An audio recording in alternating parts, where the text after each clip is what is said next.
15 মিনিটের জন্য কত ঘন্টা আটকানো হতো। আর ওনারা কে? হরিদাস পাল, তাদের জন্য রাস্তা আটকানো হবে? এক বছরে এমনি দম বন্ধ হয়ে যাচ্ছে। যান বাংলাদেশে, পাকিস্তান চলে যান, এখানে নামাজ পড়ুন, কেউ বলবে না। এখানে চলবে না এইসব। সরকার পাল্টে গেছে, লোক পাল্টে যায়, জানে এগুলো বন্ধ করবো বলে, আর বন্ধ হবেই, জেনে রাখুন। এটাকে নিয়ে দাঙ্গা লাগাও, রেড রোডেই নামাজ হবে, দাঙ্গা করো, নামাজ রেড রোডেই করো। भाई जिसको सबाब इल्लत जाए ना मूले शबाब जाए ना उंगली करने वाला ता उंगली कर। চাচাজি এবার বলা শুরু করুন তো, ব্যাপারটা কি? বাংলার মানুষ একেবারে ধৈর্য হারিয়ে ফেলছে। আরে ভাই, নতুন সরকারটা এসেছে, তাকে তো কিছু করার সময় দিন। এরা একেবারে ধৈর্য হারিয়ে ফেলেছে। এটা নিয়ে ওটা নিয়ে তারা আন্দোলন করতে চায়। তাদের ভুলগুলি একবার ভাঙিয়ে দিন তো। 15 মিনিটের জন্য কত ঘন্টা আটকানো হতো। আর ওনারা কে? হরিদাস পাল, তাদের জন্য রাস্তা আটকানো হবে? এক বছরে এমনি দম বন্ধ হয়ে যাচ্ছে। যান বাংলাদেশে, পাকিস্তান চলে যান, এখানে নামাজ পড়ুন, কেউ বলবে না। এখানে চলবে না এইসব। সরকার পাল্টে গেছে, লোক পাল্টে যায়, জানে এগুলো বন্ধ করবো বলে, আর বন্ধ হবেই, জেনে রাখুন। এটাকে নিয়ে দাঙ্গা লাগাও, রেড রোডেই নামাজ হবে, দাঙ্গা করো, নামাজ রেড রোডেই করো। भाई जिसको सबाब इल्लत जाए ना मूले शबाब जाए ना उंगली करने वाला ता उंगली कर, जितना करना है उंगली कर, जितना राजनीति छोड़ना है कर, जितना धर्म उसका नहीं देने वाला दो। রেড রোডে নামাজ পড়া বন্ধ হয়েছিল। প্রথমে আপনাকে ইতিহাসটা জানতে হবে, রোডে নামাজ কী করে এলো। এই নামাজ ঈদ এবং বকরিদের নামাজ হতো কোথা? শহীদ মিনার ময়দানে। কত সাল থেকে? স্বাধীনতার পরবর্তীকাল থেকে, যখন মুসলিম লীগের সরকার ছিল তখন থেকে। তারপরে যখন বামফ্রন্ট সরকার এলো, সে বছর প্রচণ্ড বৃষ্টি, এত বৃষ্টি যে কোমর সমান পানি হয়ে গেল। তখন খেলাফত কমিটির লোকেরা বামফ্রন্টের নেতাদের ধরে তখনকার বামফ্রন্টের মুখ্যমন্ত্রীর কাছে গেল যে এক কোমর পানিতে নামাজ কী করে হবে। তখন মুখ্যমন্ত্রী, বামফ্রন্টের মুখ্যমন্ত্রী, অস্থায়ীভাবে, ওই ভাষাটা দেখুন, চিঠি যে চিঠি আমরা পেয়েছি, রেকর্ড তো ফাইলে থাকে রে ভাই, রেকর্ড তো উড়ে যাবে না।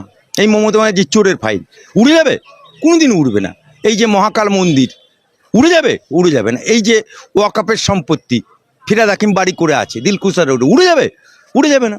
এই যে নিউ টাউনে ওয়াকাপের সম্পত্তি, মসজিদের জায়গা ভেঙে মন্দির করলো মমতা ব্যানার্জি সরকারি টাকায়, উড়ে যাবে? উড়ে যাবে না, রেকর্ড থেকে যাবে। সেই রকম রেকর্ডে যা পাওয়া যাচ্ছে যে বামফ্রন্ট সরকার অস্থায়ীভাবে, তাৎক্ষণিকভাবে, টেম্পোরারি নামাজ পড়ার অনুমতি দিয়েছিল রেড রোডে। শহীদ মিনার থেকে রেড রোডে অস্থায়ীভাবে, বুঝতে হবে, তাৎক্ষণিক। আপনার বাড়ি বন্যায় ডুবে গেছে, এবারে আপনাকে অস্থায়ীভাবে জায়গা দেওয়া হলো স্কুলে বা কোনো দোতলা বাড়িতে কারোর, তা বলে সেই বাড়িটা তো আপনার দখলে হয়ে যাবে না, বা স্কুলটা আপনার হয়ে যাবে না। ঠিক একই রকমভাবে তাৎক্ষণিকভাবে, অস্থায়ীভাবে নামাজ পড়তে দেওয়া হলো। কিন্তু ওই যে রেড রোডে নামাজ পড়া শুরু হলো, তারপর থেকে ঈদ আসে, বকরিদ আসে, বামফ্রন্ট সরকারের আমলে চলতা রাহে নামাজ চলতা রাহে। তারপরে মমতা ব্যানার্জি এলো। মমতা ব্যানার্জি 15 বছর ধরে ওই রেড রোডে নামাজ চলতা রাহে। উল্টে ওই নামাজের, পবিত্র ঈদুজ্জোহার নামাজ, পবিত্র ঈদের নামাজকে উনি মঞ্চ হিসেবে ব্যবহার করে রাজনৈতিক মঞ্চ করুন, আল্লাহু আমিন আল্লাহু আকবার বলে উনি রাজনৈতিক মঞ্চ হিসেবে ব্যবহার করতেন।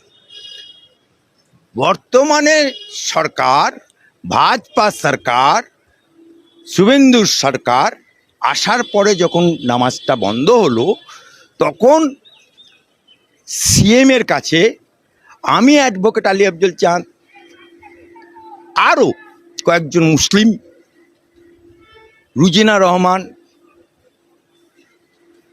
থেকে শুরু করে কাসেম আলী, শুরু করে আরও কয়েকজন বিশিষ্ট মুসলিম বর্গগণ আমরা শুভেন্দুর সিএমের কাছে গিয়ে দরবার করি এবং দরবার করাতে উনি বললেন রেড রোডের পরিবর্তে ব্রিগেড দিলেন। আপনারা দেখেছেন ব্রিগেডের নামাজের আগের দিনে আমি সেখানে উপস্থিত ছিলাম এবং পুলিশ ছিল। কোথায় অজুর পানি রাখা হবে, নামাজ পড়তে গেলে অজু করতে হবে, কোথায় কার পার্কিং হবে, কোথায় মঞ্চ হবে, কোথায় ইমাম দাঁড়াবে, সমস্ত অ্যারেঞ্জমেন্ট খেলাফত কমিটির লোককে সঙ্গে নিয়ে, পুলিশকে সঙ্গে নিয়ে আমি অ্যারেঞ্জমেন্ট ব্যবস্থা আমরা করে তারপরের দিনে নামাজ হলো। কিন্তু এই নামাজকে নিয়েও মমতা ব্যানার্জি এই রেড রোডের নাম আজ স্থানান্তরিত হওয়ার কারণে, ব্রিগেডে হওয়ার কারণে মমতা ব্যানার্জি এটাকে নিয়ে দাঙ্গা লাগাতে চেয়েছিল। আমি বলছি না, জাভেদ খান বলছে, এমএলএ, এবং তাকে নির্দেশ দিয়েছিল। জাভেদ খানও সেই দিন নামাজে উপস্থিত ছিলেন যে এটাকে নিয়ে দাঙ্গা লাগাও, রেড রোডেই নামাজ হবে, দাঙ্গা করো, নামাজ রেড রোডেই করো। কিন্তু জাভেদ খান ওই লাইনে হাঁটেনি। সুষ্ঠুভাবে পবিত্র ঈদুজ্জোহার নামাজ কমপ্লিট হয়েছে এবং মুসলমানরা রেড রোড ছেড়ে ব্রিগেড পাওয়াতে অত্যন্ত উল্লসিত, আনন্দিত। এখন কিছু কিছু মানুষ উংলি করছে, কিছু কিছু রাজনৈতিক নেতা উংলি করছে। যেমন আপনি বললেন রেড রোডে নামাজ ছেড়ে দিয়ে এখন যোগা হবে রেড রোডে। আমি বলতে চাই যারা উংলি করছে, এই যে প্রধানমন্ত্রী যোগা উৎসব মানে যোগাসনের যে প্রোগ্রাম, এটা কোনো ধর্মীয় প্রোগ্রাম, এটা হিন্দুদের প্রোগ্রাম, এটা মুসলমানদের প্রোগ্রাম, এটা খ্রিস্টানদের প্রোগ্রাম? নো, কেউ বলতে পারবে না। তাহলে মমতা ব্যানার্জি যখন কার্নিভাল করতো রেড রোডে, তখন এই রাজনৈতিক নেতারা, এই মুলি সাহেবরা, এই উংলি করা লোকরা কোথায় ছিল? মমতা ব্যানার্জি যখন সরকারি টাকায় দুর্গাঙ্গন মন্দির করলো, মমতা ব্যানার্জি যখন সরকারি টাকায় দীঘায় জগন্নাথ মন্দির করলো, তখন এরা উংলি করেনি কেন? তখন আওয়াজ বেরোয়নি কেন? তখন মোটর কালার মতো ফটফট করে ফাটেনি কেন? সরকারি প্রোগ্রাম, কেন্দ্র সরকারের প্রোগ্রাম, যশস্বী প্রধানমন্ত্রী প্রোগ্রাম, সেই প্রোগ্রাম কোনো ধর্মীয় প্রোগ্রাম না, এটা কেন্দ্র সরকারের প্রোগ্রাম।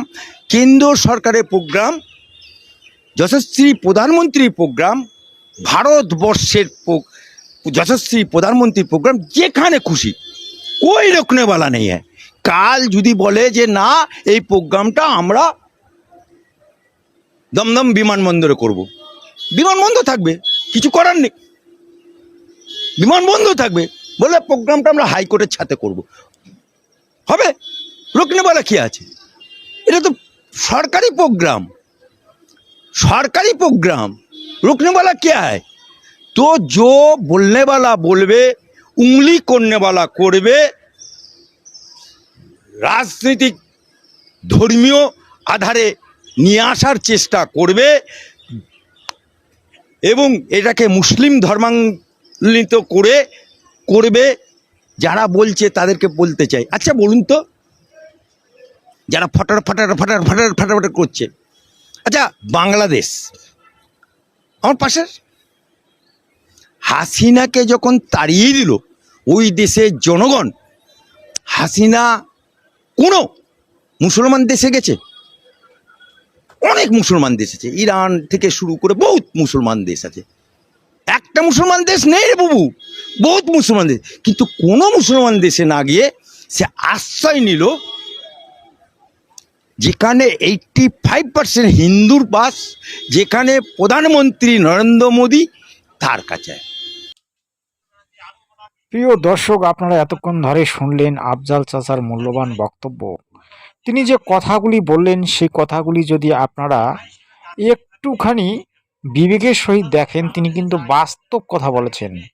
কারণ এই আফজাল চাচার ভিডিওগুলি বা আফজাল চাচার যে বার্তাগুলি দেয়, পশ্চিমবঙ্গের মানুষের উন্নতির জন্য, পশ্চিমবঙ্গের মানুষের ভালোর জন্যে, হিন্দু মুসলিম খ্রিস্ট জৈন এই ধর্মীয় কারণটাকে ভুলে গিয়ে একবার মানবিকভাবে আসুন, তাহলে দেখবেন যে এই আফজাল চাচার কথাগুলি 100-র মধ্যে 100% সত্য। কারণ এই আফজাল চাচা কখনোই হয়তো চান না যে হিন্দু মুসলমান কোনো দাঙ্গা হোক, হিন্দু মুসলমানের মধ্যে কোনো বিভেদ হোক। আমরা হচ্ছে মানুষ, আমাদের জাতপাত কারা করালো, কারা হিন্দু মুসলিম খ্রিস্ট জৈন তৈরি করলো?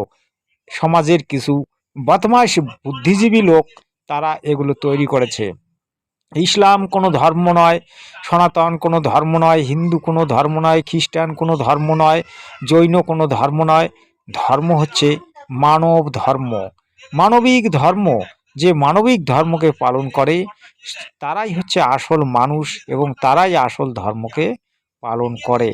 তাই প্রিয় দর্শক, আপনারা ভুলে যান ইসলাম, ভুলে যান মুসলমান, ভুলে যান হিন্দু, ভুলে যান সনাতন, ভুলে যান খ্রিস্ট, ভুলে যান ঈসাই, ভুলে যান জৈন, ভুলে যান বৌদ্ধ। সবার উপরে মানুষ সত্য, তাহার উপরে নাই। আজকে দেখুন ভারতবর্ষের মানুষ কি বলে, ভারতবর্ষের মূল ধারা কি? মূল ধারা হচ্ছে আত্মীয় স্বজনকে নিয়ে এবং চলা এবং পৃথিবী সমেত সকলকে আত্মীয় স্বজন হিসাবে ভেবে নেওয়া এবং সকলকে আশ্রয় দেওয়া। যারা দুঃখী মানুষ তাদেরকে ভারতবর্ষের মানুষ আশ্রয় দেয়, যারা বিভিন্ন সমস্যায় থাকে ভারতবর্ষের তাদের জন্য জায়গা হয়। আজকে দেখুন শেখ হাসিনাকে কিভাবে বাংলাদেশিরা তাড়িয়ে দিল, শেখ হাসিনা ভারতবর্ষে এসে সুরক্ষিত হলো। এভাবে কিন্তু ভারতবর্ষ অনেক অনেক সময় অনেক বিদেশিকে আশ্রয় দিয়েছে, অনেক মানুষকে ভালোবেসেছে এবং বসুন্ধরা কুটুম্বকম এটা নিয়ে মোদিজি কিন্তু একটা বিরাট একটা বিশ্বকে বার্তা দিয়েছিলেন, সেটা আপনারা জানেন। রেড রোডের ব্যাপারটা আপনারা ভালোভাবে বুঝলেন, জানলেন। আসলে রেড রোডে কেন নামাজ হবে ভাই? নামাজ তো আপনি ঘরে বসেও করতে পারেন। ভগবানের পূজা এবং ইবাদত যেটাই আপনি বলেন না কেন, ভগবান সর্বদাই আপনার পাশেই আছে, আপনার অন্তরে আছে, আপনার বাড়িতে আছে, আপনার গাড়িতে আছে, জলে স্থলে মর্তে পাতালে আকাশে সর্ব জায়গায় আল্লাহ বিরাজ করে ভাই। আল্লাহ এক জায়গায় বিরাজ করে না। যারা এটা ভাবে তারা মূর্খের রাজত্বে বাস করছে। ঈশ্বর কখনো এক জায়গায় স্থির থাকে না। ঈশ্বর সবার অন্তরে আছে, সবার মনে আছে, সবার হৃদয়ে আছে। ঈশ্বরকে যদি আপনি পেতে চান, জীবে প্রেম করে যেই জন সেই জন সেবিছে ঈশ্বর, এই দিকটা দেখুন, তাহলে দেখবেন যে আপনার কাছে হিন্দু খ্রিস্ট জৈন বৌদ্ধ কিছুই নয়, আপনি একজন মানুষ, সেটাই আপনার মূল পরিচয়। যদি আমার এই কথাগুলি সামান্য ভালো লেগে থাকে তাহলে সুন্দর করে একটা কমেন্ট পাঠাবেন এবং আপনি আপনার বিবেকটাকে জাগিয়ে বলবেন জয় হিন্দ, বন্দে মাতরম, পশ্চিমবঙ্গের জয় হোক, পশ্চিমবঙ্গ সোনার বাংলা হোক, পশ্চিমবঙ্গের নতুন সরকার জিন্দাবাদ এবং বাংলার প্রভূত উন্নতি হোক, উত্তরবঙ্গের উন্নতি হোক, উত্তরবঙ্গ একটা পৃথক রাজ্য হিসেবে গড়ে উঠুক, এটাও বলুন জিন্দাবাদ। ধন্যবাদ আপনাকে।